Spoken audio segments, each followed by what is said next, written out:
लगभग 10 बज रहे हैं। इस समय जहां सड़कों में लोगों की भीड़ है, ट्रेनों और बसों में ऑफिस के यात्रियों की भीड़ है, अनिमेष अपने घर में चैन की नींद सो रहा है। कल देर रात तक पार्टी करने के बाद घर आकर सो गया और उसे अब तक होश नहीं आया है।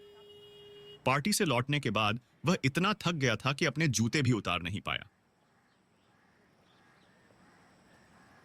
अचानक अनिमेष के मोबाइल की घंटी बजी। पहले तो 2-3 बार बजी, लेकिन चौथी बार मोबाइल की रिंगटोन ने उसकी नींद की दीवार तोड़ दी। अनिमेष ने अलसाए हाथ से अपनी पैंट की जेब से मोबाइल निकाला। फिर कॉल रिसीव करने और हेलो कहने के कुछ ही सेकंड के भीतर हेलो। उसकी टूटी हुई नींद की दीवारें कुछ ही पलों में ढह गईं। उसकी आंखों में चिंता का ज्वालामुखी उठ गया। क्या? ये सब कैसे हुआ? अच्छा ठीक है, मैं आ रहा हूं।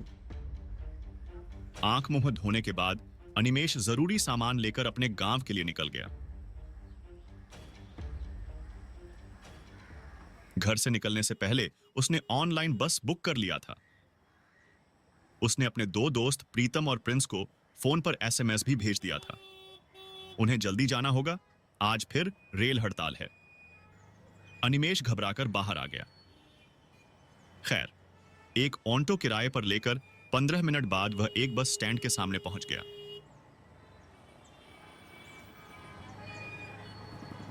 और कुछ ही देर में बस रवाना हो जाएगी। बस में चढ़कर अपनी सीट पर बैठकर अनिमेष ने राहत की सांस ली। सौभाग्य से उसे अंतिम समय में खाली सीट मिल गई, अन्यथा यह एक लंबी कहानी होती। करीब 4 घंटे तक सफर पार करने के बाद अनिमेष बांकुरा पहुंचा।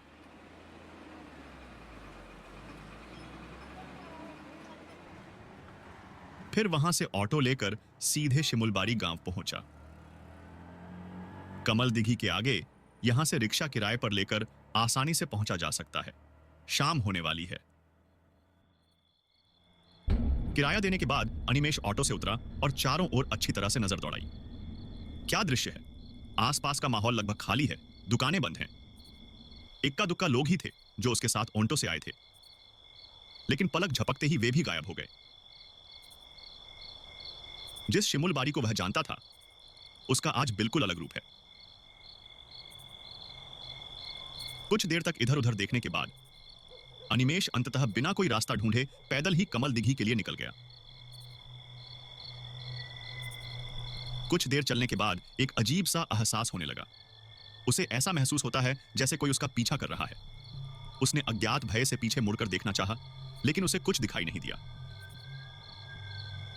जैसे जैसे वह सड़क पर चलता गया, उसे लगने लगा कि इस शिमुलबारी में वह अकेला है और कोई नहीं है। इस बीच न जाने फिर क्या हुआ। अनिमेष उत्सुकता से चलने लगा। उसने 15 मिनट का रास्ता 10 मिनट में पार कर लिया।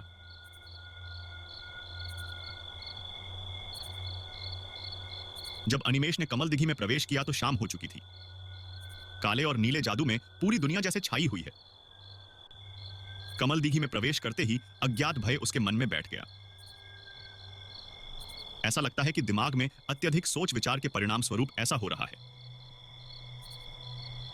पुराने बोस बाबू के घर से थोड़ी दूर चलने के बाद तालतला मैदान मिलेगा। इसे मैदान की बजाय विशाल बीहर कहना बेहतर है। इस मैदान के दक्षिणी छोर पर एक ताड़ का पेड़ है। युग युग तक यह स्थिर खड़ा रहता है और सभी तूफानों से लड़ता है। इस मैदान में पहुंचते ही अनिमेष का घर है। यह न केवल एक मैदान है, बल्कि गांव के लोगों के लिए सड़कों में से एक है। दिन भर में अनगिनत लोग इस मैदान से होकर एक छोर से दूसरे छोर तक जाते हैं। पहले ही बहुत देर हो चुकी है, तो अनिमेष ने बिना देर किए तेजी से खेत में चलना शुरू कर दिया। कुछ दूर चलने के बाद अनिमेष के कानों में एक गंभीर आवाज आई। अनिमेष।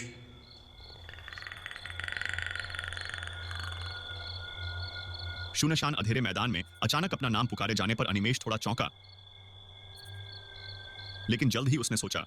अरे ये तो चाचा की आवाज है। लेकिन जब उसने पीछे मुड़कर देखा तो उसे कोई नजर नहीं आया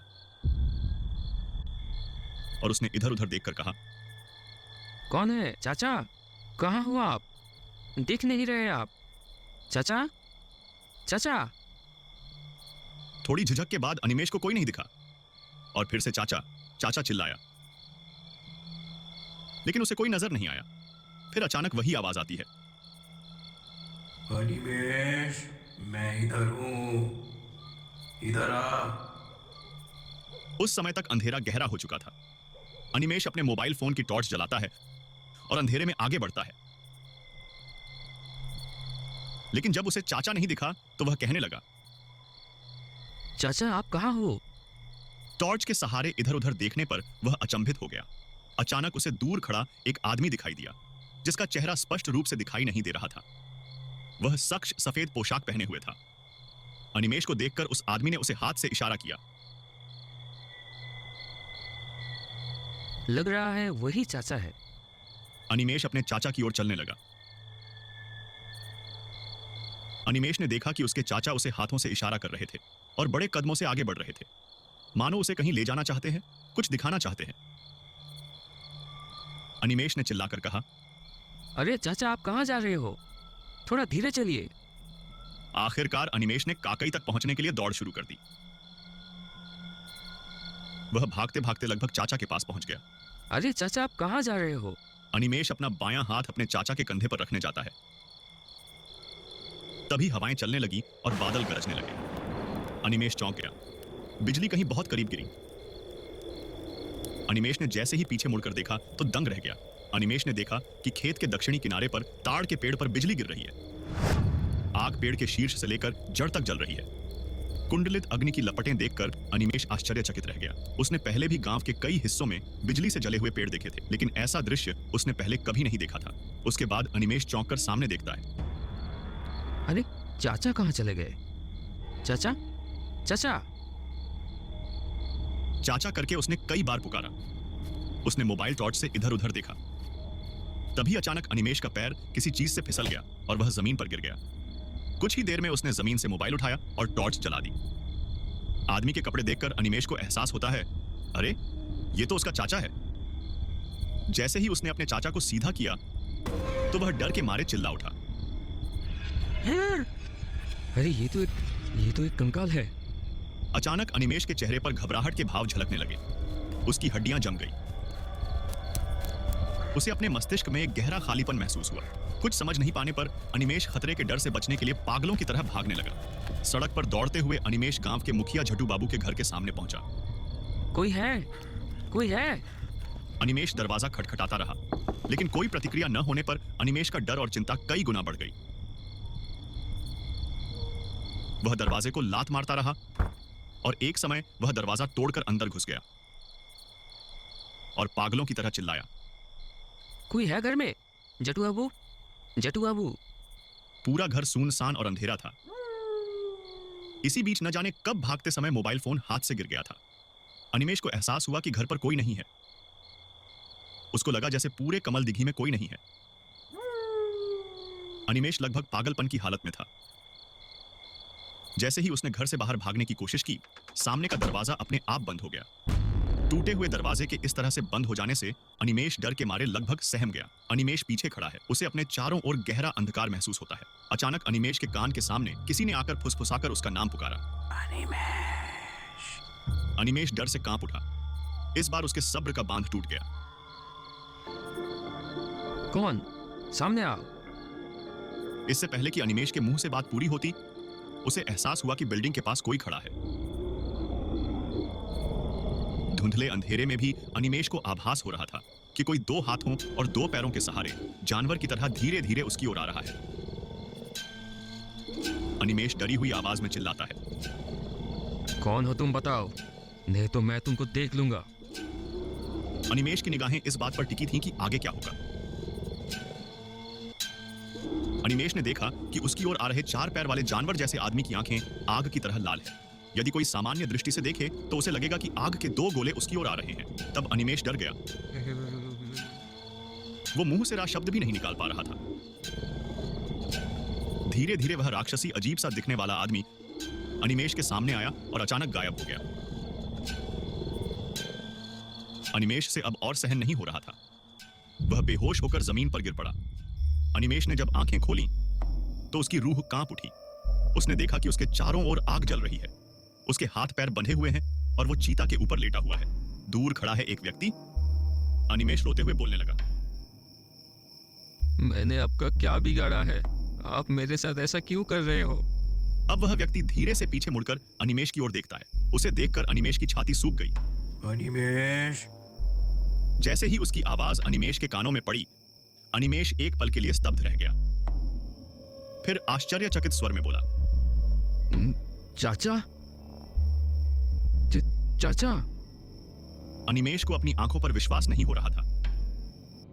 एक पल के लिए सुबह की छवि उसकी आंखों के सामने झलक उठी।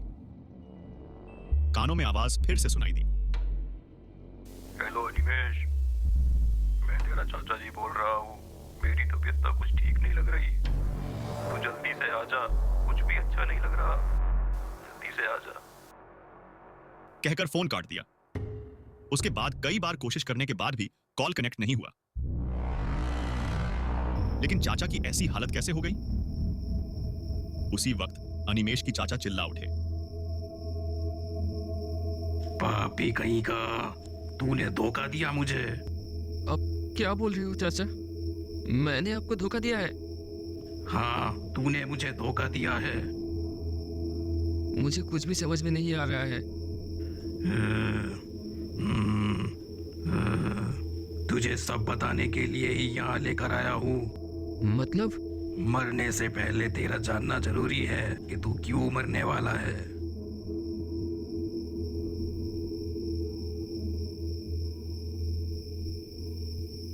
ये सब क्या कर रहे हो? आपको क्या हुआ है? ये सब क्या है? क्यों? मुझे तो कुछ भी समझ में नहीं आ रहा है। तुझे जानना है क्या हुआ था? तो सुन, बचपन में जब तेरे पापा विदेश में नौकरी करने गए, उसके बाद से वो कभी वापस नहीं आए। तब मैंने तुझे अपना बेटा मानकर तुझे पाला पोसा। और तेरी माँ, वो तो तुझे जन्म देते समय ही गुजर गई। 2 वक्त का खाने का जुगाड़ करने में मेरी हालत खराब हो जाती थी। लेकिन सिर्फ तेरे लिए मैंने शादी तक नहीं की। बहुतों ने मुझसे कहा था कि तुझे बचपन से ही काम पर लगा दूं, लेकिन मेरा मन नहीं माना। मैं वो कठोर दिन आज तक नहीं भूला हूँ। मैं भी चाहता था कि एक दिन पढ़ लिख कर बहुत अमीर बनूंगा, लेकिन फिर भी इतने कष्ट झेलने के बाद भी मैंने तुझसे कोई काम नहीं कराया। इतने बेहाल और गरीबी में भी मैंने तुझे अच्छे शहर के कॉलेज में एडमिशन करवाया। मैंने सोचा था कि तू पढ़ लिख कर कोई अच्छी नौकरी करेगा, तुझे मेरी तरह नहीं जीना पड़ेगा। तेरे शहर जाने के बाद तेरे सारे खर्चे मैंने भेजे थे, लेकिन अचानक एक दिन मेरी तबीयत बिगड़ गई। शुरुआत में मैंने इतना गौर नहीं किया, लेकिन ज्यादा तबीयत बिगड़ने के कारण मुझे डॉक्टर के पास जाना पड़ा। डॉक्टर ने मेरी समस्या सुनकर पहले इलाज के बाद प्रिस्क्रिप्शन में कुछ टेस्ट दिए थे। टेस्ट कराने के बाद रिपोर्ट लाकर दोबारा आने को कहा। मैं टेस्ट का रिपोर्ट लेकर डॉक्टर के पास गया। डॉक्टर ने रिपोर्ट देखकर कहा, मेरी किडनी खराब हो गई है, कोई भी भारी काम करना मना है। इसके बाद धीरे धीरे मेरी ताकत कम होने लगी। एक तरफ मेरी दवाइयों का खर्चा और दूसरी तरफ तेरे पढ़ाई का खर्चा मेरे लिए काफी मुश्किल होने लगा। परिस्थिति ऐसी हो गई कि मुझे उधार लेना पड़ा। मैंने अपने गांव के लोगों से उधारी लेकर तुझे भेजना शुरू किया। मैंने उनसे वादा किया था कि अनिमेश बहुत होनहार बच्चा है, 3 साल के अंदर ग्रेजुएशन खत्म करके नौकरी लगते ही सबका पैसा सूद समेत लौटा देगा। लेकिन 3 से 4 साल हो गए, पर तेरी नौकरी की कोई खबर नहीं मिली। आज ये कल वो तरह तरह के बहाने मारता रहता था। जब मैं पूरी तरह से हार कर मजबूर हो गया, तब सभी लोग अपने दिए हुए पैसे वापस लेने के लिए जोर देने लगे। वो भी अब मुझ पर विश्वास नहीं कर पा रहे थे। एक दिन शाम को घर पे अकेले बैठा हुआ था। अचानक वो सारे लोग मेरे घर के सामने आ खड़े हुए। वो सब लोग बाहर से मुझे धमकियां देने लगे। कोई तो ये भी कह रहा था, दरवाजा तोड़कर घर में जो है सब ले जाऊंगा। हालत देखकर मुझे पीछे के दरवाजे से भागकर जाना पड़ा और साथ में सोने की बाला जो मेरी माँ की आखिरी निशानी थी। इतने में वो लोग भी दरवाजा तोड़कर घर में घुस चुके थे। उनमें से 2 लोगों ने मुझे दौड़ता देख लिया। पकड़ पकड़ करके आवाजें आने लगी। मैं खाली मैदान की तरफ दौड़ने लगा। कहाँ तक भागूंगा ये सोचकर मैं अपनी माँ की सोने की वो बालाएं लेकर मैदान के दक्षिण की तरफ एक ताड़ का पेड़ पर चढ़ गया। वो लोग जब मुझे इधर उधर ढूंढ रहे थे, ठीक उसी वक्त उस ताड़ के पेड़ पर बिजली गिरी। मुंह से माँ शब्द तक नहीं निकाल सका। उसी हालात में जोर से नीचे गिरा और वो सोने की बाला मेरे पास ही पड़े रहे। मरने के बाद भी शांति नहीं मिली। दौड़ कर गया था तेरे पास, लेकिन जब तुझे पार्टी के नशे में दूध देखा तो मुझे तुझ पर बहुत घिन आने लगी। मैंने तभी ठान लिया कि तुझे मैं इसकी सजा जरूर दिलाकर रहूंगा। अनिमेश की आंखों में पानी आ गया। वह सिसकती आवाज में कहता है, चाचा, आप मुझे गलत मत समझो। मैं आपको सब समझाऊंगा। तुझे अब कुछ समझाने की जरूरत नहीं। मुझे जो समझना था मैं समझ गया। इतना कहकर चाचा अनिमेश की चिता में आग लगा दिया। चाचा, मुझे माफ कर दो। चाचा, मुझे माफ कर दो। चाचा, मुझे माफ कर दो। अनिमेश डर के मारे अपनी जान बचाने के लिए चिल्लाने लगा। अगली दोपहर जब अनिमेश को होश आया तो पहले तो उसे यकीन ही नहीं हुआ कि वह जिंदा है। उसने देखा उसके दोस्त प्रीतम और प्रिंस सोफे पर बैठे थे। जैसे ही अनिमेश उठकर बैठा, प्रिंस ने आकर कहा, क्या बे, तू कर क्या रहा है? रेस्ट ले। अनिमेश ने थके हुए स्वर में कहा।